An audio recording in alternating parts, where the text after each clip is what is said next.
Bonjour et bienvenue dans cette série sud-africaine de nos chroniques Quantum Way. Je suis ici à Johannesburg. C'est une grande surprise pour moi de rencontrer une invitée que je ne connaissais pas au préalable. Et je vous prie de m'excuser d'avoir à lire votre nom. C'est bien Kanisile Motsa.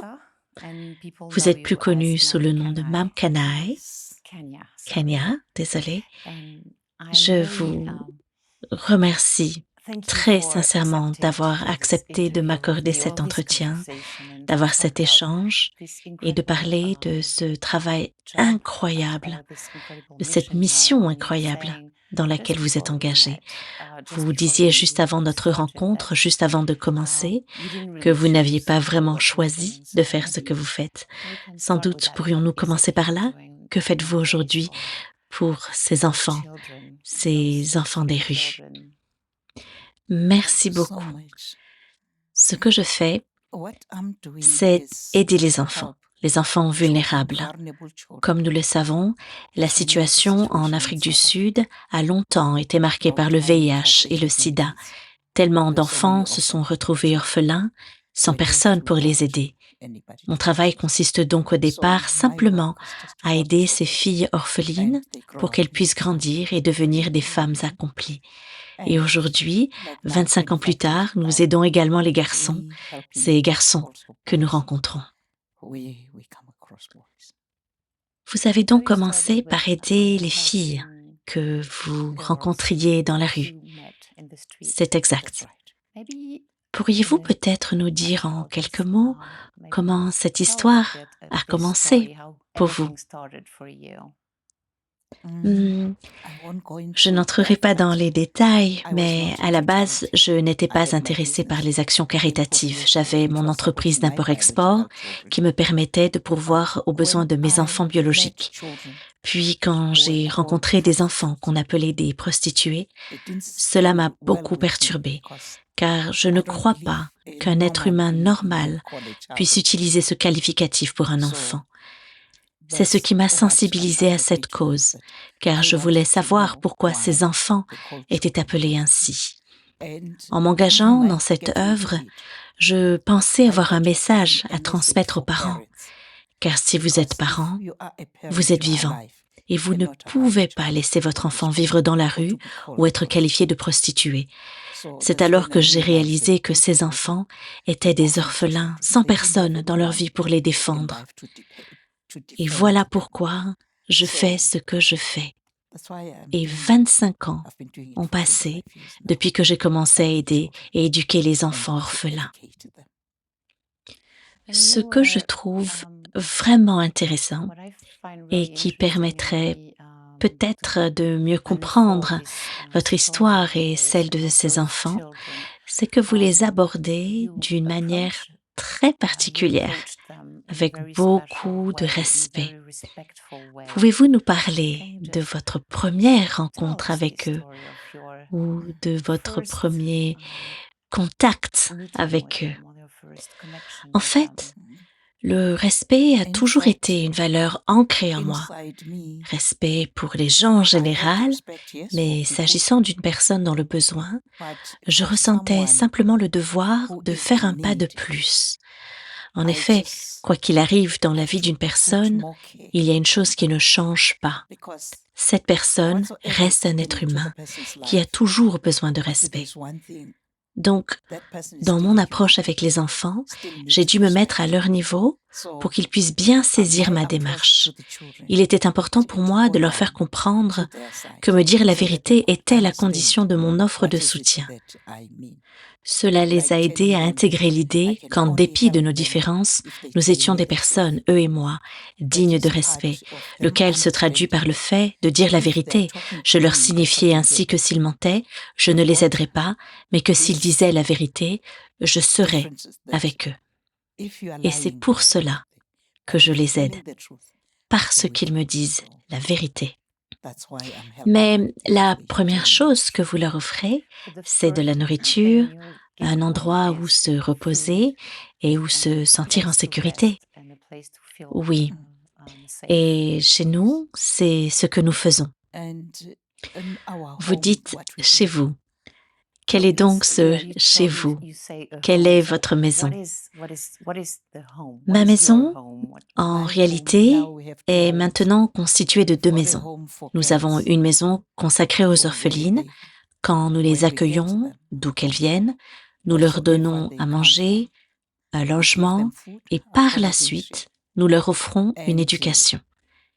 Mais avant tout, nous devons aider chaque enfant afin qu'elle soit en mesure, tout d'abord, de comprendre la situation, puis de décider de recevoir une éducation ou de prendre une toute autre voie. Elle reste libre de rester avec nous ou pas, parce que je sais que forcer quelqu'un à faire quelque chose ne fonctionne pas. Mais en travaillant avec ces enfants avec amour, un amour qui se perçoit vraiment, cet amour peut se comprendre. Heureusement, l'amour se comprend dans toutes les langues sur cette terre. C'est ce qui nous fait continuer dans cette œuvre. C'est donc la maison de l'espoir? Oui, la maison de l'espoir pour les filles. Home of Hope for Girls. Oui. Et vous avez une maison pour les filles et les garçons? Non. Concernant les garçons, nous les confions à d'autres organisations qui s'en occupent, mais nous assurons nous-mêmes le suivi psychologique. Nous nous occupons nous-mêmes de leur inscription dans différentes écoles. Nous veillons à ce qu'ils bénéficient des mêmes avantages que les filles, en particulier en ce qui concerne la vérité sur la vie, à savoir que rien ne tombe du ciel. Il faut aussi prendre ses responsabilités. Quand quelqu'un vous donne de l'amour, vous devez aussi le montrer. Nous parlons donc de la prostitution de jeunes enfants, et on peut dire que ce sont des enfants. Quel âge ont-ils quand vous allez les voir dans la rue ou quand ils viennent à vous? Vous savez quoi? Avec le type d'abus que nous avons en Afrique du Sud, la violence sexuelle est vraiment une pandémie. On ne sait même pas à quel âge cela commence, mais de manière générale, ce que nous appelons aujourd'hui la pornographie conduit les personnes à prostituer les enfants. Notre maison de l'espoir, Home of Hope, aide tous les enfants victimes d'abus sexuels, d'exploitation sexuelle à des fins commerciales, de traite à des fins sexuelles ou de traite à toute autre fin. Nous intervenons et nous aidons les enfants. C'est ce que nous faisons. Retenons bien ce principe de vie. Un enfant reste un enfant, quoi qu'il arrive. Un enfant a besoin d'un adulte pour l'aider. Et combien d'enfants aidez-vous à sortir de ce cauchemar? J'ai aidé tellement d'enfants. À l'heure actuelle, nous en sommes environ à 15 000 pour ce qui est des enfants dont nous avons eu la charge. Et maintenant, en ce moment, nous avons 80 enfants répartis entre nos 2 foyers. Et nous en avons également un plus grand nombre dans le cadre de notre programme de sensibilisation où nous parlons aux enfants dans les écoles et partout où nous pouvons leur communiquer ce message. Nous sommes là pour les aider. Nous pouvons les aider en offrant des conseils, nous pouvons les aider en fournissant des ressources si nous en avons. Mais nous sommes disposés, mon organisation est disposée à écouter tout enfant en difficulté. Outre les abus sexuels et la prostitution, il y a un autre aspect, celui des grossesses non désirées. Oui. Comment gérez-vous cela? Dans ce cas, je préfère aider l'enfant à avoir le bébé. Il me semble que l'avortement est une décision très difficile à prendre. J'ai 5 enfants biologiques. Ils comptent tous tellement à mes yeux.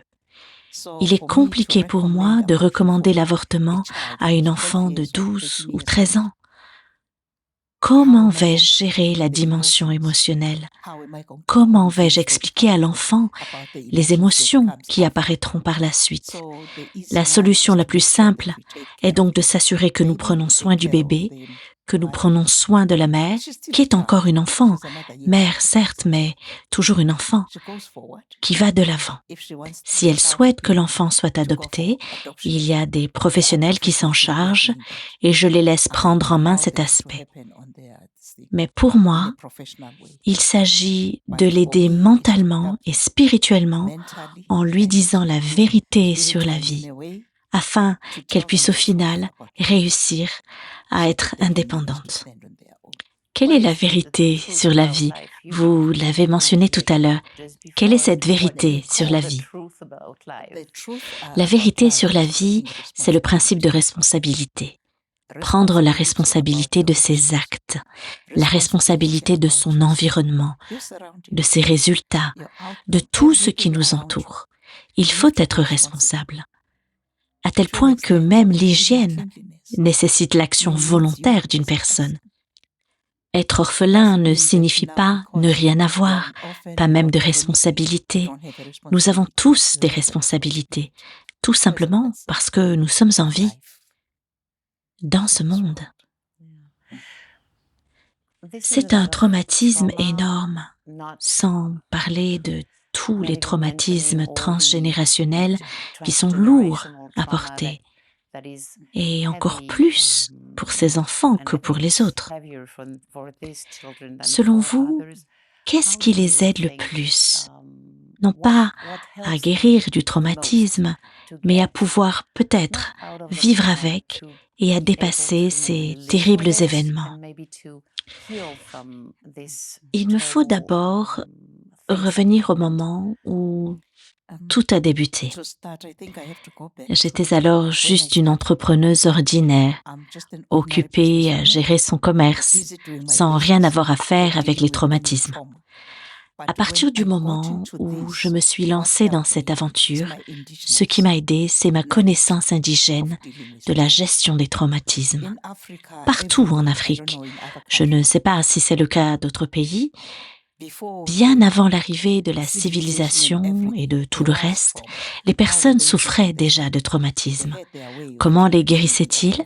Ils avaient leur propre façon de les guérir. Laissez-moi vous en citer une. Dans notre culture, notre société et selon le contexte, si une femme perdait son mari, c'étaient les veuves de son quartier, de son lieu d'habitation ou de sa périphérie qui venaient la soutenir. Elles venaient toutes lui parler. De quoi parlaient-elles? De ce qui leur était arrivé, de la façon dont elles avaient réussi à surmonter leur propre traumatisme. Au fur et à mesure de ces partages, la guérison se mettait en place.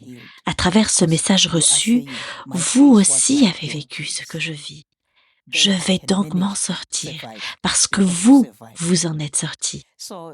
L'Afrique a toujours eu de nombreuses façons de gérer des difficultés à la manière indigène.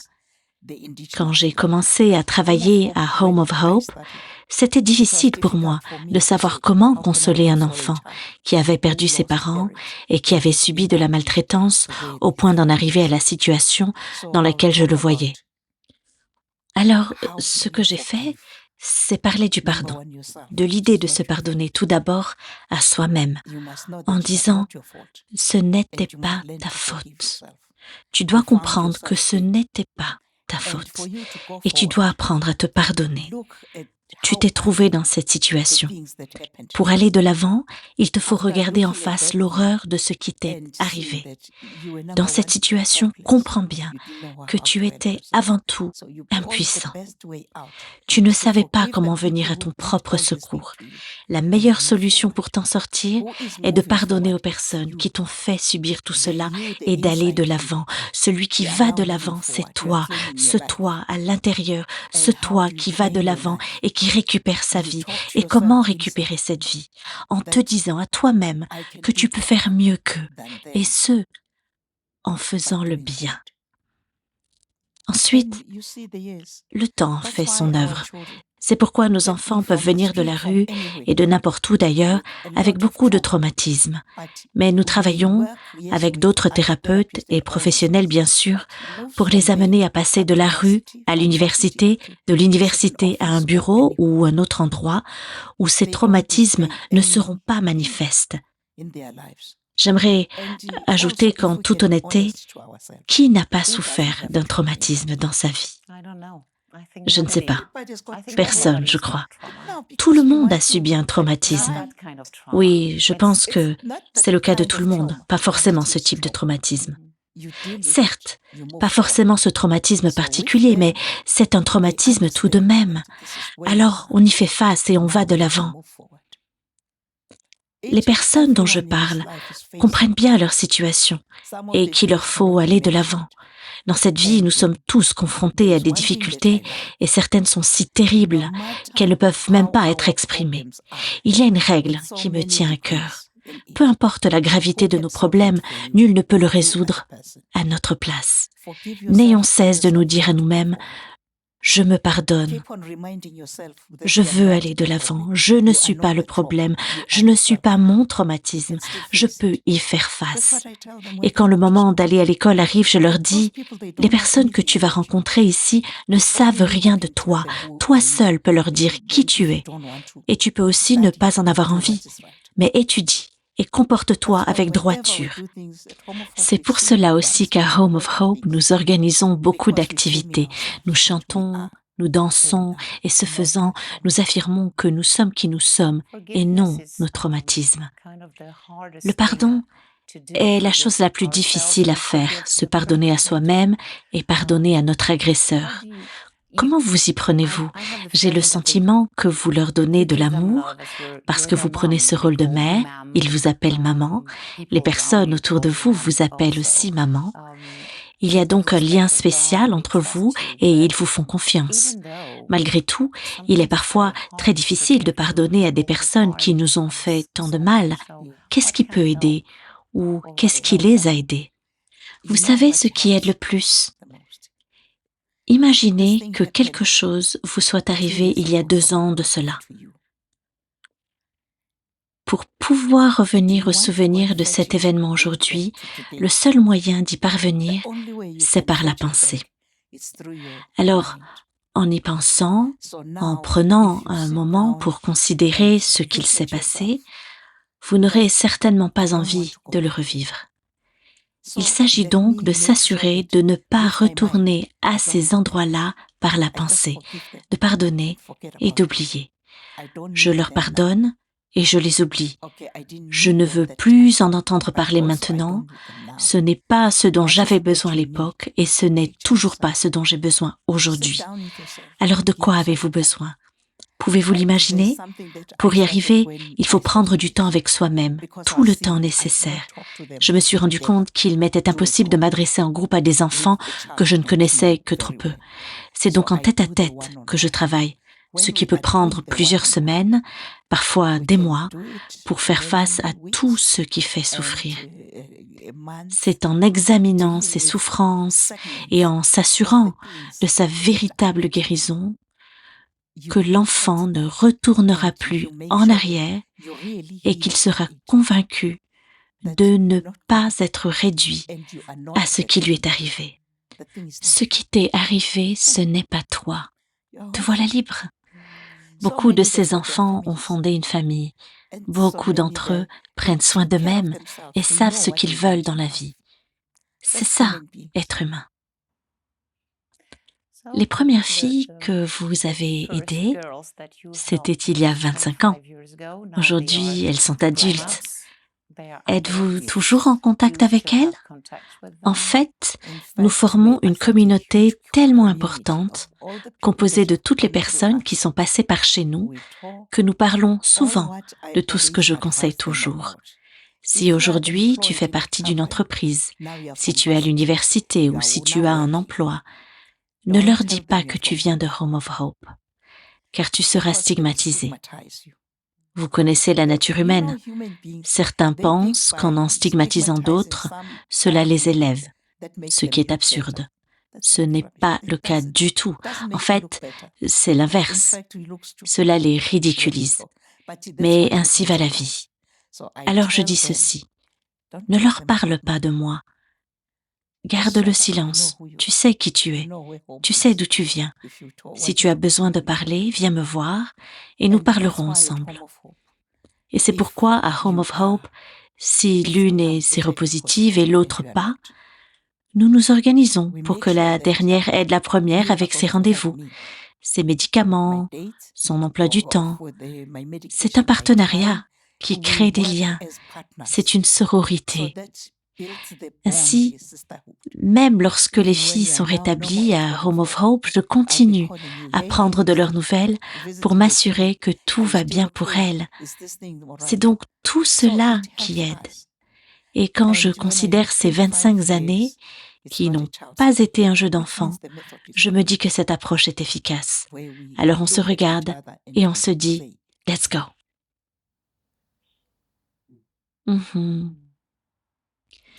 Je reviens sur ce que vous disiez au sujet de la sororité. Et je me demandais si les plus âgées aidaient les plus jeunes. Oui. Est-ce qu'elles reviennent pour vous aider ou vous offrir du soutien? Elles reviennent en tant que bénévoles. Nous sommes actuellement à Johannesburg. Celles qui travaillent dans les environs de Johannesburg savent ce qui se passe chez nous, c'est-à-dire chez moi. Pendant les vacances, les soignants et tous les membres du personnel vont passer du temps avec leur famille. Moi, je reste avec la grande famille, qui est ma famille. Toutes les filles plus âgées, même les étudiantes universitaires, sont à la maison. Ce sont elles qui aident les autres filles. Elles leur parlent sans détour. C'est tellement pertinent quand elles leur parlent en tête-à-tête, parce que l'une dira « Je prenais de la drogue. Et toi ?» L'autre pourra répondre « Non, je n'en prenais pas. » Et s'entendre dire « Tu as eu la vie facile. Regarde où j'en suis maintenant. Tu dois travailler dur. » Elle les aide également dans leurs études. Par exemple, si une fille est douée en maths, quand elle vient faire du bénévolat, elle aide celles qui ont des difficultés en maths. Il s'agit aussi de partager son histoire et de réaliser que l'on n'est pas seul dans ce parcours traumatisant. Oui, ceci dit, nous ne leur recommandons pas de parler d'elles à d'autres personnes, surtout lorsqu'elles viennent d'arriver. Une fois qu'elles travaillent, qu'elles font des choses par elles-mêmes, qu'elles ont gagné en confiance, alors elles peuvent témoigner et aider les plus jeunes. Mais à la maison, il n'est pas permis de passer du temps à partager son histoire parce que ces jeunes filles ne savent pas à quel stade en est leur guérison. Et cette guérison ne se fait pas en un jour. Elle prend du temps, petit à petit. La douleur se dépose peu à peu et cela permet d'avancer. C'est très sage et c'est un peu contre-intuitif de ne pas partager son histoire. Non, je ne le permets pas. Oui, j'en comprends vraiment les raisons. N'oubliez pas que ce sont des enfants. Si vous racontez votre vie à des gens, oui, vous ne savez jamais à qui vous la racontez et vous ne savez pas ce qu'ils en feront.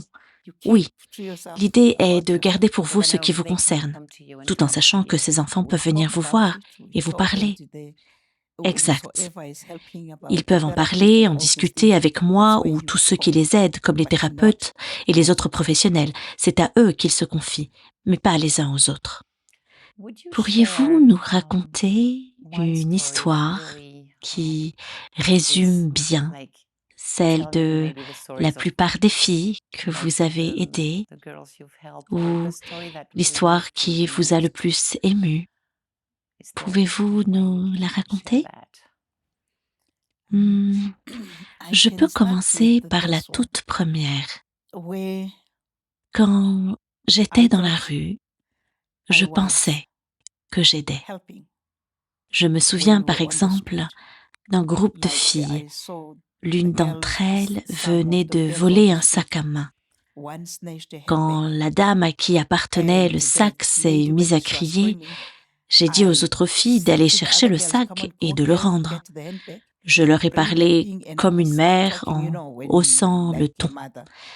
Il ne faut pas voler, vous ne devez pas faire ce genre de choses, même si vous êtes dans la rue.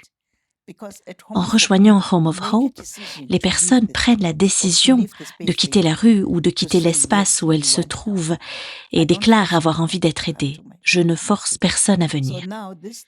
Pour en revenir à mon histoire, le lendemain de l'incident du vol, l'une des filles est venue me poser la question suivante. « Maman, tu sais ce que c'est de rester toute une journée sans manger, après une nuit dans la rue, sans couverture et le ventre vide? Tu sais comment on se sent le lendemain ?» Je n'avais pas de réponse. Et jusqu'à ce jour, je n'en ai pas. Mais cela m'a beaucoup appris. Il y a des choses que nous ne savons pas, mais que nous pensons savoir parce que nous sommes adultes et que nous pensons savoir parce que nous sommes privilégiés. Je lui ai donc simplement répondu « Non, je ne sais pas ». Mais au fond de moi, je savais que c'était une leçon pour la vie, leçon qui m'a aidée durant ces 25 dernières années. Maintenant, j'aimerais vous partager une histoire qui parle de victoire. C'est lorsque j'ai vu une de mes premières filles obtenir son diplôme universitaire. Je me souviens de cette fille. Elle était assise. Quand son nom a été appelé pour récupérer son diplôme, elle s'est mise à pleurer. Les personnes autour d'elle ont essayé de la consoler. Et quand elle m'a vue dans la foule, elle a continué à pleurer. Son maquillage coulait tant elle pleurait. Alors je l'ai prise à part et je lui ai demandé « Pourquoi pleures-tu » Elle m'a répondu « Maman, je ne pleure pas. Je me dis juste que j'y suis arrivée. » Elle se répétait à elle-même qu'elle y était arrivée. Enfin, elle s'en était sortie. Elle a obtenu son diplôme universitaire? Oui, elle est passée de la rue à l'université. Personne ne connaissait son passé, mis à part moi. Vous saviez pourquoi elle pleurait? Je le savais. Et quand elle m'a dit qu'elle ne pleurait pas, j'ai compris ce qu'elle voulait dire par « j'y suis arrivée ». Comment les gens qui vous ont écouté et qui connaissent le travail incroyable que vous accomplissez peuvent-ils vous aider? Ils peuvent nous aider en passant par notre site internet. En fait, celui qui peut nous aider est celui qui comprend que qui que vous soyez, quelqu'un, quelque part, a besoin de vous. Et qui que vous soyez, il y a quelqu'un que vous pouvez aider. Vous savez, je n'ai pas commencé à aider les filles ou les enfants parce que j'avais de l'argent, parce que j'avais beaucoup d'argent. Pas du tout. Je n'avais que moi-même et ma simple présence. Je me suis dit que je ne laisserais pas souffrir ces enfants tant que je serai en vie. D'ailleurs, pourquoi sommes-nous vivants? Sommes-nous ici juste pour respirer? Je pense que chacun porte en lui une responsabilité. Je ne sais pas quelle est la vôtre, mais nous devons prendre soin les uns des autres. Nous sommes vraiment reconnaissants aux personnes qui nous aident car nous avons besoin de quasiment tout dans la vie. Mais en disant cela, je ne veux pas dire que nous ne sommes pas heureux, car nous le sommes. Vous apportez votre aide et j'espère que les gens vous aideront en retour. Et merci vraiment d'avoir sauvé ces précieuses vies. Merci. Merci beaucoup. Merci beaucoup. Je vous en suis reconnaissante. Si vous souhaitez aider Home of Hope, je vous invite à vous rendre sur leur site internet et vous trouverez certainement le moyen de contribuer à ce projet incroyable. C'est en Afrique du Sud, mais je pense que ce genre de projet est nécessaire partout. Des gens s'y emploient et aident les personnes qui vivent dans la rue. Ce n'est pas une tâche facile, mais c'est une tâche incroyable. C'est une œuvre nécessaire que nous devons accomplir. Aider les enfants à sortir de cette situation, à quitter la rue et à retourner jouer, étudier, être des êtres humains et devenir des adultes. Merci. Merci.